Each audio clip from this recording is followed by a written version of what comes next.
I had enough combo for 24. 54 across the room. Pretty little body dancing like go, go, go, go, go, go, go, go, go, go, go, go,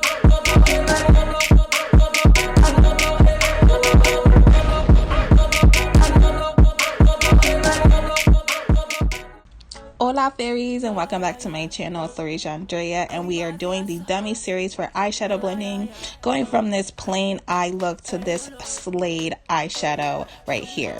So I wanted to use really affordable eyeshadow palette, so I ended up using the e.l.f. palettes. They're only 10 bucks, and I used the Matte for Matte Original and the Matte for Matte 2 palettes. The Matte for Matte 2 is a lot more on the colorful warm side, and then the Matte for Matte Original is more on the cooler side with more cool shades. Then I used some concealer.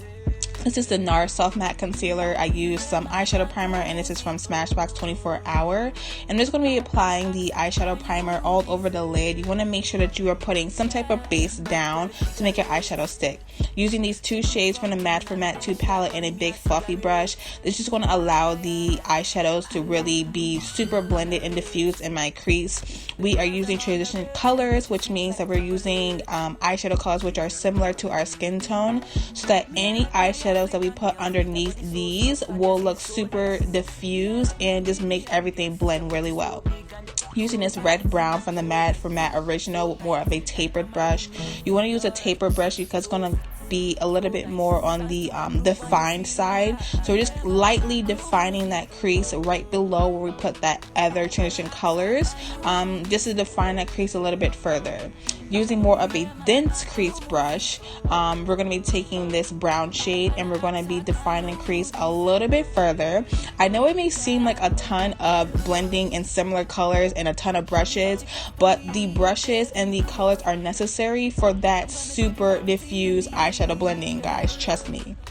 Taking this concealer brush, it is a synthetic concealer brush.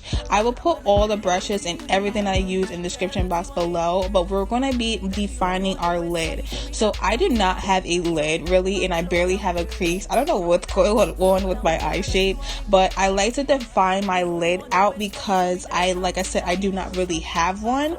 So I like to create a lid color. If anyone has a problem that I have, this will definitely work, but if anyone does have a defined lid, you kind of can like skip this step.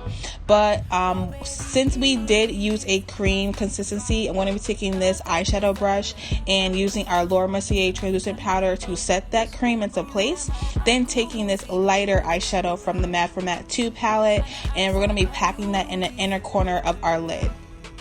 We're going to be doing more of a kind of gradient effect with our eyeshadows because that is taking our eyeshadow blending to the next level. I wanted to show you guys more of an intermediate kind of eyeshadow look rather than more of a beginner's, because beginners is just super easy. Just put a lid color, a crease color, and then the outer crease color and call it a day. But I wanted to take our eyeshadow blending to the next level, guys, and I hope you guys understand. So taking this peach color, we're going to be putting it right next to that inner corner and then kind of diffusing it over, making sure everything is creating that gradient effect.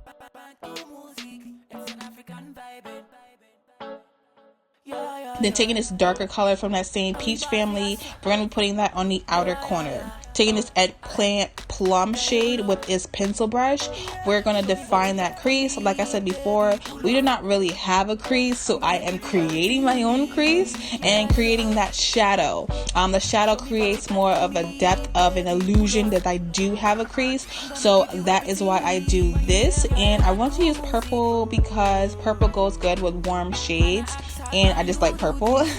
So I'm just making sure that I'm really packing that purple plum into the crease, really defining that area. Taking this more less of a dense eyeshadow crease brush, but it is a crease brush. I'm just showing the comparison of the two. One is a lot more, you know, fluffier than the other. And taking this orange shade, I know this is like the 10 millionth color that I've used, but trust me guys, it will all make sense at the end. And I'm using this to diffuse any of the crease colors, the darker colors, and everything, just making sure everything is thoroughly blended and we are getting that super good eyeshadow blending, guys. Taking this lighter shade, we're going to be using this as our brow bone color.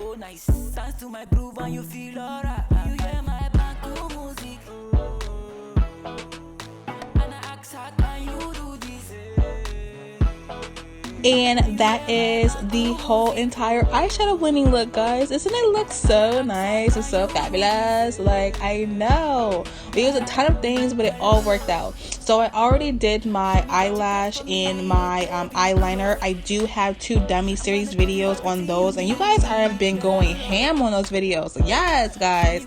So I just took that egg plum shade and buffed that on my lower lash line, and then I did that lighter color, putting it in the inner corner of my tear duct just to kind of brighten the area up. Then I did put mascara on my lower lashes, and then I finished my entire face off camera. All I did was put my lip and my highlighter on. The lip is Vampira from KatVonD, and the highlighter is Artist Couture Sugar Daddy. And that basically concludes the entire tutorial, guys. I love you guys as always, and definitely stay tuned for my next video from my dummy series, which is going to be contouring the nose like a pro. Always love you. Stay tuned for my next videos. Bye, guys. Let's go.